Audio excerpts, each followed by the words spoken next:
So, do you like raiding, raid loot, but you just don't have as much time as you wish you had, or all your buds aren't available? Man, I'm describing myself some months back at this point. I digress. We have 7 chests that we are able to get without rizzing up LFGs and the like for checkpoints or overly difficult map glitching. Both Last Wish chests, both Garden chests, the first Crypt chest, the first Vow chest, and most recently the first Crota chest. Wow, that's just so much chest. These can be done on any class and can give red borders, with some granting spoils. Please note that Last Wish can give any gear despite none being unlocked in collections. However, from Garden onward, so everything else in this list, you can only get gear you have unlocked in collections. So if you haven't raided and are only getting the free chest, you only get raid mods and possibly spoils. Keep that in mind. So, without further ado, let's begin. Last Wish chests can be gotten solo due to the wish wall existing. 14 wishes, something magical happens. Follow on screen for location.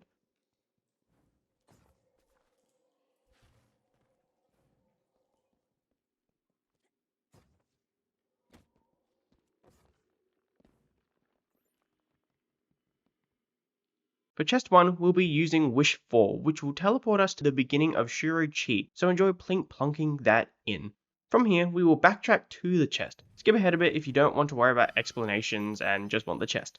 For this chest, and basically any other chest that requires some traversal, swords will be helpful for orientation and movement, with Eager Edge being an obvious choice, but not necessary. I use Eager for this first chest and that's all, just to show it can be done. If you're able to Shatter Skate, Well Skate, Bubble Skate, then life will be easy for you. I'm showing you can get the harder ones without skating. Also, grapple is literally in the game, with Hunter being the best with it. For Hunter, remember your jump will be reset to use again after grappling, but only one for triple jump. Any jump is also fine, and equip Widow Silk for double grapple, and again, swords are helpful. Plus Stompies, but not mandatory. For Warlock, Solar with Daybreak and Burst Glide, plus Icarus Dash and Heat Rises. With Titan, Sword Flying with Catapult Lift, Grapple for extra help and Thunder Crash can be good too, just be careful of gravity. Plus Lion Rampants and any sword will work. To Sword Fly, you want to light attack with a sword, then activate Lift and deactivate at barely a second. This will give you height, and when not using Lift it will regenerate a bit to allow you to stay in the air, then just rinse and repeat. 2 things to note. First is if you don't have enough momentum, don't try to go directly to the chest from the starting point because... Second is once you get to the chest, try not to let your top half go below the edge that chest is on, otherwise gravity and... Anyway, without enough momentum, you can go up to this right ledge. Then, from here, you'll need to make a blind jump to a ledge around a corner, which can be a bit slippery.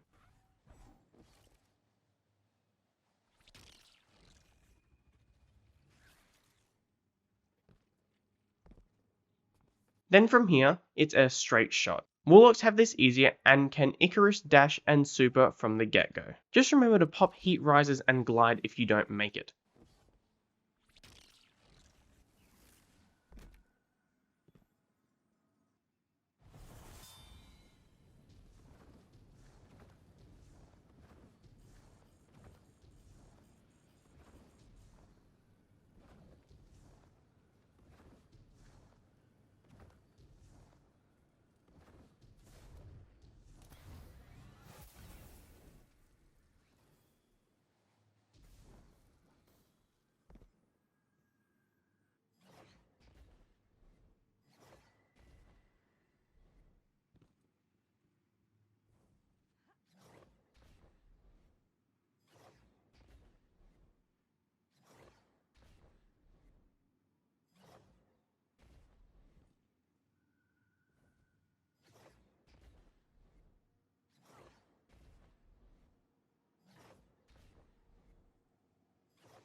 Chest 2 will have you teleporting to Morgoth using Wish 5. Enjoy plinking and plonking. Once there, turn around and fly across the bridge using the same methods as the first chest. For Hunter, grapple twice, then pop your super. You won't make it, so use your heavy attack to keep yourself suspended by twirling. Once your super is over, you'll get your grapples back and can make it across. Warlock is the same with popping super, but you can easily make it across if you time your dashes. And Titan, fly.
Garden chests are the most annoying ones, requiring a bit more technical means. You can easily just not worry about these since they aren't craftable as of right now and are pretty old. Anything movement tech can help here, grapple, warlock dashing, T-crash, but make sure you have something to unalive yourself with, so just go in with a rocket with full ammo.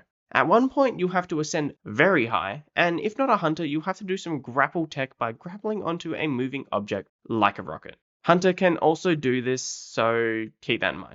I just suck and wasn't able to do this, so I can't show it. But in short, you shoot a rocket and immediately grapple to it, then let go once you reach your destination. Just search up rocket grapple or rocket flying to find a tutorial. I tried a lot, apologies. For the first chest, sneak past the consecrated mind once getting through the portal and jump over the gap to the half pipe. Don't go too far, otherwise... Once across, immediately ascend the right side of the half pipe. Once up, move forward, then jump around to the end of the encounter.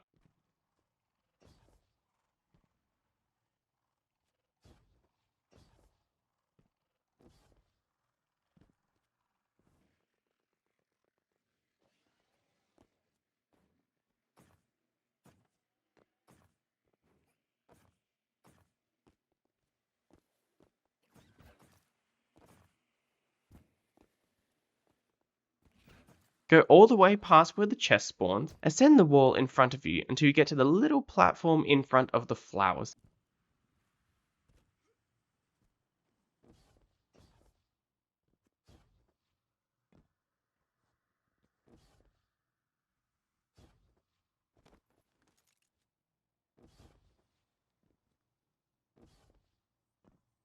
This may take a bit, so have some patience. Line yourself up with this flower, then jump up onto the green. If you land on the metal, you won't be able to get through and will have to jump from the platform again. If you make it onto the green, you golf lord, run straight through and fall off the half pipe. Once down, aim for this area with a small shadow next to exposed metal, and if done correct, you hit the load zone. Once you have control again, end yourself and you'll respawn past the barrier and you get to the chest like normal.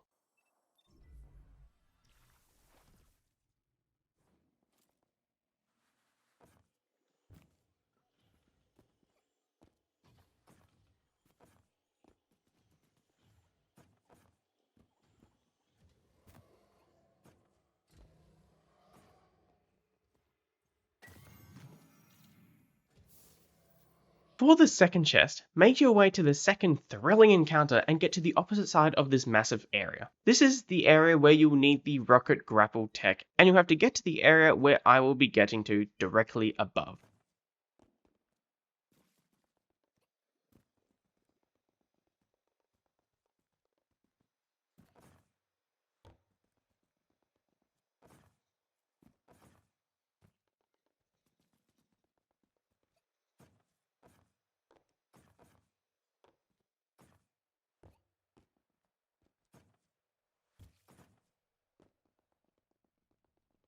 For me on Hunter who wasn't able to check out of his mind, I went through the old path when you could use mountaintop sticky nades to climb. Follow my path and make a blind jump around this corner. Once around, jump up to a very obscure pillar which will be a bit difficult to stay on. Then pop soup and wait it out a bit. I ended up using triple jump and stompies here for extra help. Once down to say a quarter to a third, jump around the corner, then grapple as high as you can. Use your jump again, remember you get one jump back with triple, then grapple high again. Jump again, and by now your super should hopefully have ended. If it hasn't, heavy attack to stay in the air, then your grapples will be restored. Then grapple, jump to land on the top. This is where you're aiming for with rocket grappling.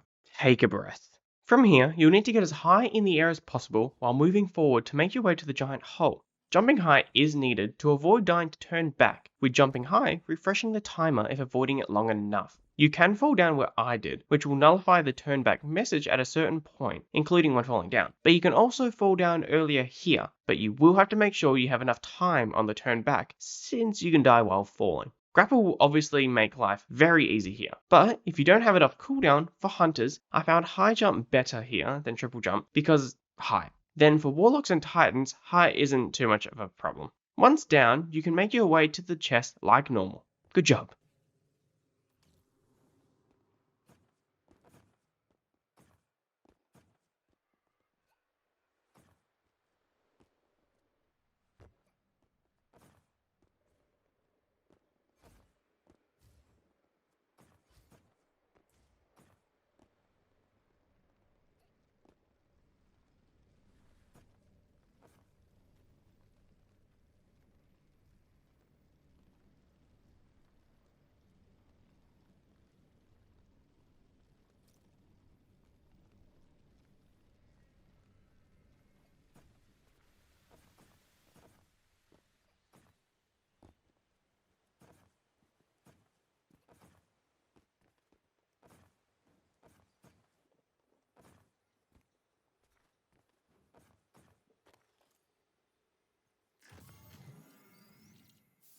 Then we have the first Crypt chest, which is easy enough. Just do the normal thing by going from bubble to bubble and avoiding enemies and walls, which are also enemies. Get to the final bubble by following mines and lights and being careful of gaps, and make your way to the chest. I'll show the route on screen.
The first Vow chest is the same as the previous. Do the normal thing you do with a team. When getting to the payload, you'll need to kill the 3 abominations without going completely blind from pervading darkness. Once dead, the abominations I mean, you can freely move. You'll need to shoot 3 relatively hidden cruxes around the area. The first crux is where the payload stops for the first time. It is to the left of the fallen trunk. Shoot it and climb the trunk to where the payload stops for the 3rd time. Move to the back of the area and turn left between the second to last and last pillar. Shoot that too. Backtrack and continue heading through the area to the bridge.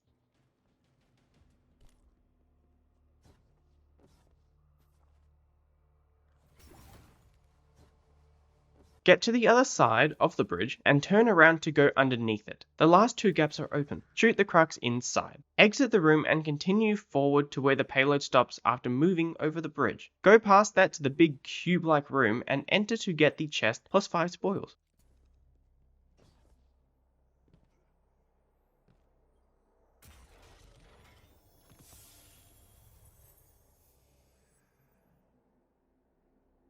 The final chest is the first chest of Crota's End. What was once random in one of the many rooms is now a static spawn in the 5th room you pass, the final one on the first level. You can make this before the timer expires, but if you just walk there, you may not. So a sword is recommended here, and Eco Edge is not required. Grapple is of course a godsend.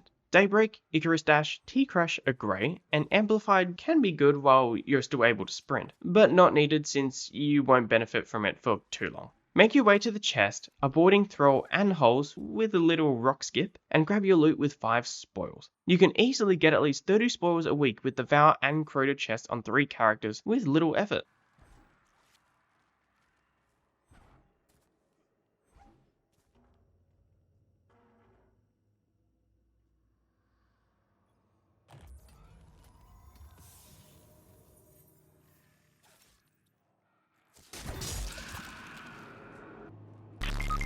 And that is all the chests that can be gotten solo without checkpoints and any ultra mega technical things. Minus garden, but that can be skipped as of this moment. Many ways to get them, and many chances a week at some red borders and extra goodies. As always, dropping a like or sub would be pretty awesome and greatly appreciated if you enjoyed your stay or found this at all helpful, and will probably ensure your chest journeys go ever smoothly. Thanks for watching, you awesome person you, and I'll talk to y'all later.